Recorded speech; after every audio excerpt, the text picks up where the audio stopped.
The Search Podcast USA Edition series is sponsored by PGC.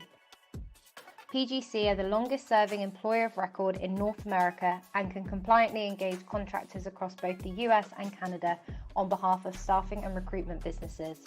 Our turnkey solution offers a unique access point to the largest staffing market in the world. To find out more, visit us at pgcgroup.com. Hi everybody, welcome back to another episode of the Search Podcast. I'm Elliott Manning, Managing Director of Cayman Recruitment in the UK and US. Guest this week is Dan Bolter from Sphere. Dan, I'll let you run away with an intro. Yeah, no, thanks for having me, Elliott. It's good to be here. And yeah, so my name's Dan. I'm VP North America here at Sphere Digital Recruitment. So I guess to give you an insight into us, so we're a global digital recruitment agency of around about 60 people at the moment, headquartered in London, but as of April last year, we now have an international office here in New York that I lead. We've been going for just over about 10 years now, really specialising within the digital industry. In fact, we've been doing so well. Even last year, we won Best Small Company to Work For, Best Recruitment Agency to Work For, and all of the UK, which is great. So done a lot of good stuff in the UK that naturally I'm trying to replicate here in the US. But I started with Sphere for, I think it was about 6.5 years ago now as a graduate. Basically started a couple of teams in the UK office. And as I say, moved to the US last year to open our office. And here we are. Brilliant. So at what point in your career or life did you think, I want to go to America and I want to go to New York? Yeah, do you know what? It was actually pre-COVID that I started thinking about this, and I was supposed to be here probably about 1.5 or 2 years earlier, but naturally, you know, COVID threw a few spanners in the works there. But I kind of always thought, look, you know, I really wanted to live abroad at some point in my career. I think everybody should have the opportunity to do that, and especially today, you know, where we're in such a remote friendly world, it's actually really quite easy to be able to kind of up and move really, but still manage to keep you know, working. So I was like, right, I really want to have this experience and try something different. So I think it originally kind of started me thinking that, and I went and spoke to Ed, my CEO, and I said, you know, I'm thinking about doing this, but I really want to do it with Sphere. And Ed's first response was, absolutely, let's do it together, sort of thing. So we kind of started originally talking about like sort of locations. And I think for me, I had a few requirements on that. I think that the first thing is I wanted to be, you know, relatively close to home. If you ever needed to pop on a flight, you know, go see friends or family, that was really important to me. Another important requirement I think though as well was I wanted to be in an English speaking country, you know, for obvious reasons. It's a lot easier to kind of fit in. And then obviously somewhere with, you know, good earning potential, because of course, you know, a big idea around the move is to really see if we can improve that. So then it kind of came about when I was speaking about, I was looking at locations. We looked at the US, I looked at like Singapore, Hong Kong, Australia. The reality is all of those were just really on the other side of the world and just didn't really work. So kind of boiled down to the US, I guess, within that. And the great thing about the US, you know, you're only a 5-hour time difference. It's a 6.5-hour flight back. And the market out here is really massive. So I guess it kind of stemmed from me wanting to move abroad. The US we kind of settled on. And within that, we're based here in New York, but we were really heavily considering looking at Austin as well as New York. I think where we kind of decided on New York is we looked at, right, where are our clients based? We want to be obviously near them, but also I think the reality is New York, you know, it's kind of to me like a more condensed but busier London. And I spent 6 years in London. I absolutely love London. So for me, New York's just like a kind of better version of that. So we sort of settled on that. And as I say, it was about probably 2020, early 2020, we were really in deep discussions as a board to really figure out. And then that obviously got pushed through. But came out of COVID, you know, still made our medium and long-term plans happen. And here we are, really. Did you follow, I mean, I know you've mentioned about New York and, you know, those reasonings behind that move, but did you follow clients? Did you follow the market? Did you kind of take any of that business aspect into consideration when doing so? Yeah, absolutely. I think that the great thing that we had set up was in the UK, naturally, a lot of our clients are global. And the advertising space, which is what we specialize in, you know, the US is the largest market in the world for that. We've also been recruiting into the US for a little over 4 years, but from our London hub. So we already had clients, we had candidates, and, you know, we had some really successful billers from our London team already doing that. So for us, it made the most logical sense to think, right, where are we going to be opening? Let's see where our revenue at the moment already is, but where's our potential with our existing business? And I think as we know, that the best routes to business and the best routes to making money is with what you've already got. So we looked at our existing clients, our existing candidates, and kind of built off the back of that. So a bit of a no-brainer really in that respect. And I think that's why we've had such a really quick start hitting the ground running out here in Sphere. And, we had a fantastic year last year and on to a really good one this year, just because we've been doing it already from London for 4 years, you see. Brilliant.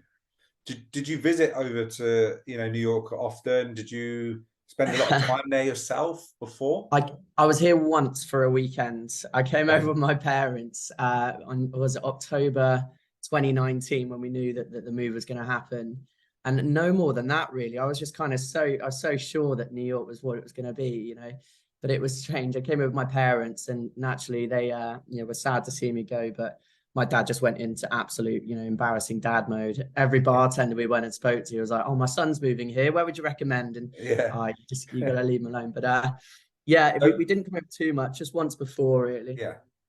Do you think it's needed? Do you think people that are that are going to kind of pack up their bags and move with a firm over to another country? Do you think them? I mean, you've proven otherwise clearly, but do you think it's important to be done or not really? Well, I think so. I mean, like, New York and the US, I think culturally is very similar to the UK. I think if you were to move to a Singapore, Dubai, or Hong Kong, I think that's probably a little bit more important to really to spend a good amount of time there and see, am I going to adjust to this culture? Because the cultural differences, from what I understand, are much bigger. In the US, is not so much that, but I definitely think that you've got to get over at least once, even if it's for a long weekend. And I was no stranger to the US. I'd been over here a few times before on, holidays, just sort of growing up and things. So I knew a little bit more than, just spending one weekend here. Yeah. But I think that depends on location. The US culturally for us Brits is so similar. I think it's pretty straightforward move in the end. Going into that, how have you been in terms of, settling in and adjusting to New York lifestyle, American lifestyle? So, not just from a personal perspective, but also like market as well. Like, how have you adapted? Yeah, absolutely. So business-wise and market-wise, it's been great. I think the reality is, you hear about the talk before where, the US is a bigger market, the fees are bigger, the earning potential is bigger, the growth potential is bigger. What I'd say is that's true. Now knowing it firsthand, it's certainly true. So, business-wise, I mean, it's been an epic journey, and I've learned a whole load along the way. Personally, it's been challenging for the first, probably I'd say 6 months. I think I was probably a little bit naive to think coming over here it would be great. I have such a great friendship group back home. I was playing in a football team every weekend. I had loads of good support, and I was like, "Oh, don't worry about it. I'll move over there and I'll be able to meet loads of people. It'll be dead easy." And I think I learned it's probably not easy. So the challenges you have, it's a bit weird. You kind of finish in your work day here, and maybe you're leaving the office, I don't know, 6 or whatever it might be, but 6 o'clock's 11 o'clock back in the UK. So your friends, your family are sort of all going to bed.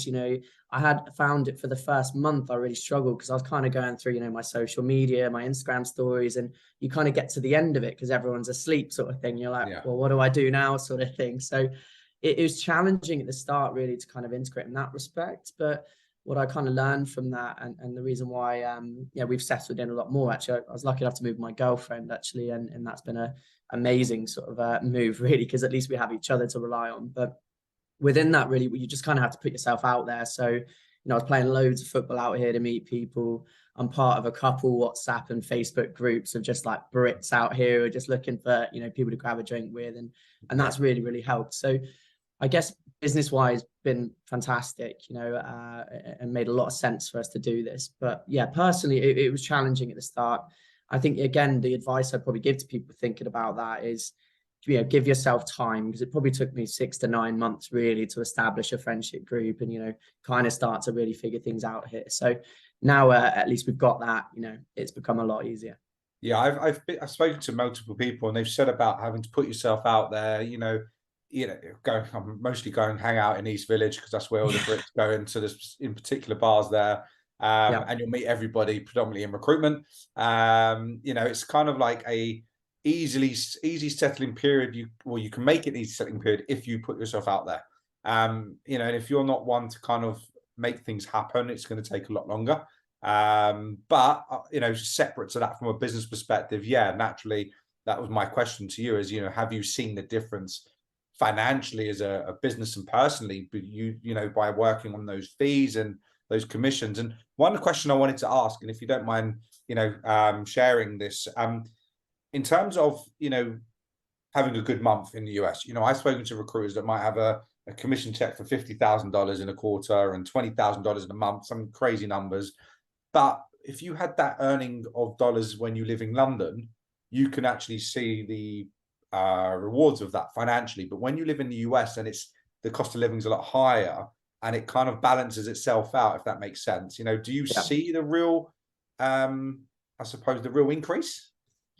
Yeah, that's a good question. And yeah, the paychecks are bigger. I mean, there is, the bigger they are, the harder they fall. Also the dropouts are bigger, which can be challenging. But I think the reality is that the cost of living out here is a lot higher in New York.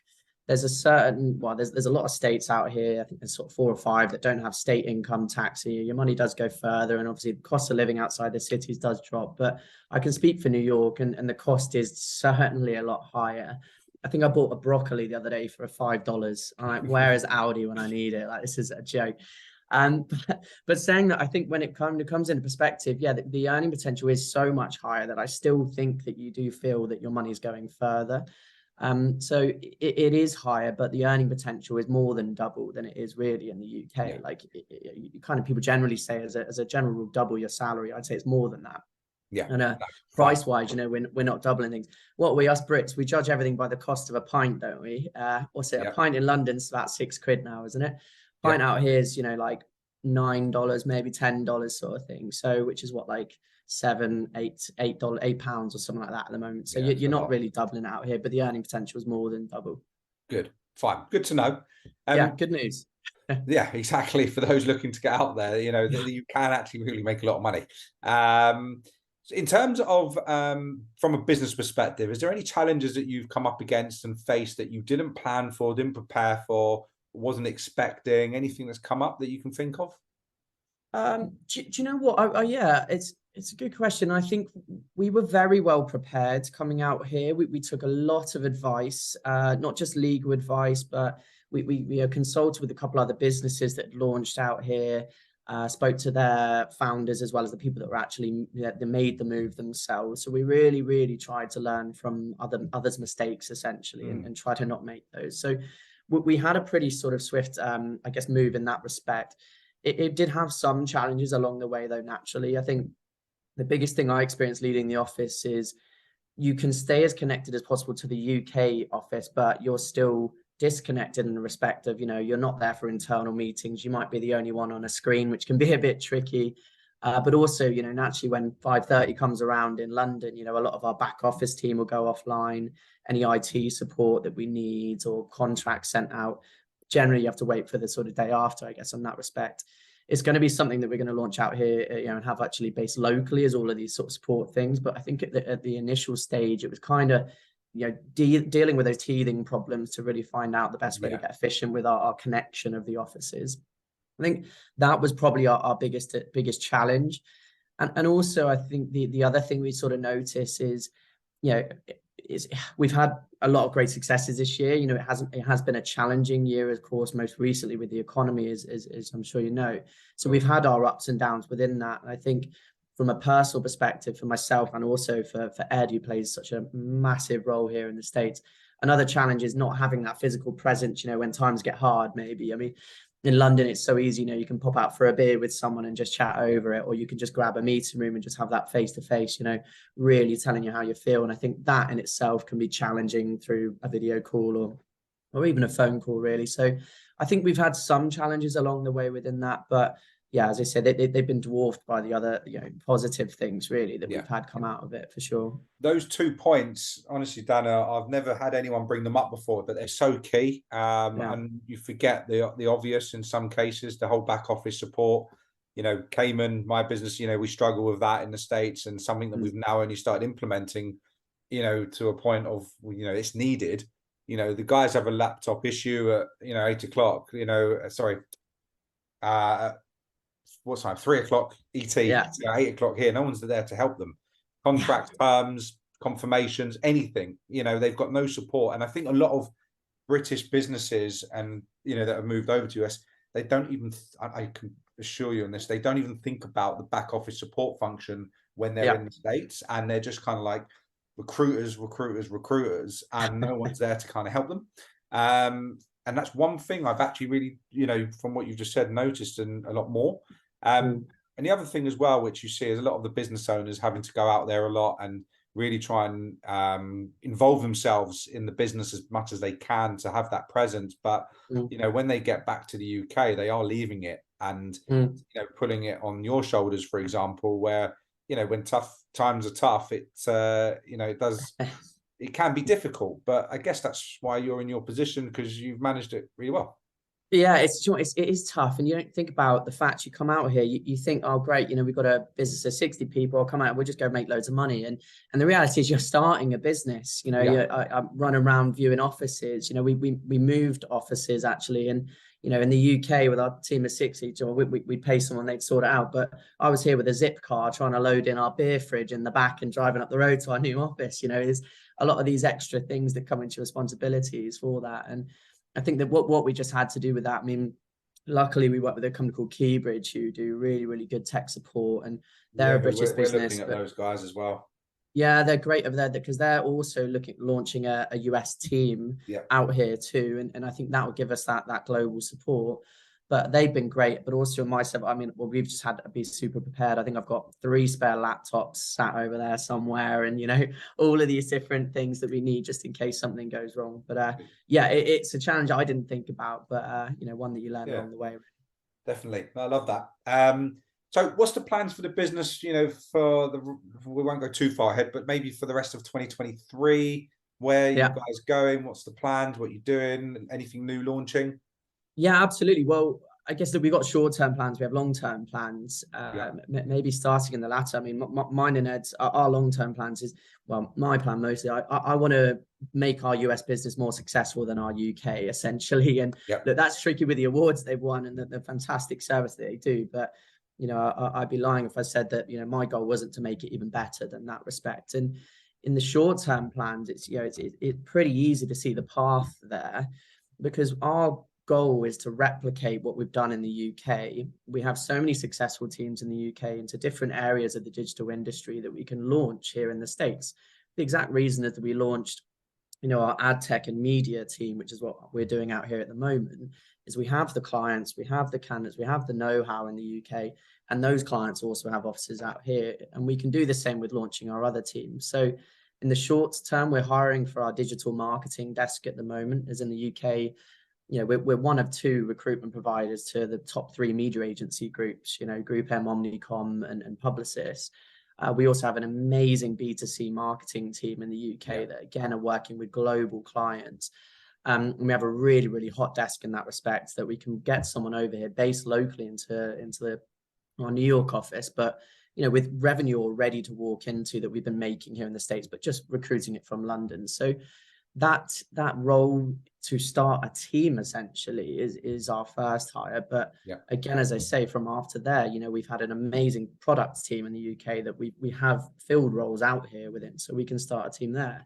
Our MarTech and SaaS team for sales and account management, again, we've worked clients out here in the US, we just don't have someone physically here to take that. So the reality is, for us, growth is as quick as the right people come across. You know, if the right person is there either to hire here or to relocate from our UK office, we can really just replicate the playbook that we've got in the UK, the training, the support that we have from the UK, and then naturally do that in the States here. So some exciting times ahead really for us here. It's going to be a good year.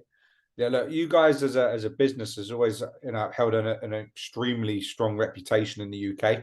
I've done this for a very, very long time, and you've always been around in the market, and have always won multiple awards, and has again kept a strong presence in the industry. And I'm certain you'll do the same over in the States and take over there. The opportunity is massive, and you seem to have got it all wrapped up very nicely. And one thing that you guys have done extremely well, just throw my 2 pence into it, is you've built a solid business foundation from the UK first.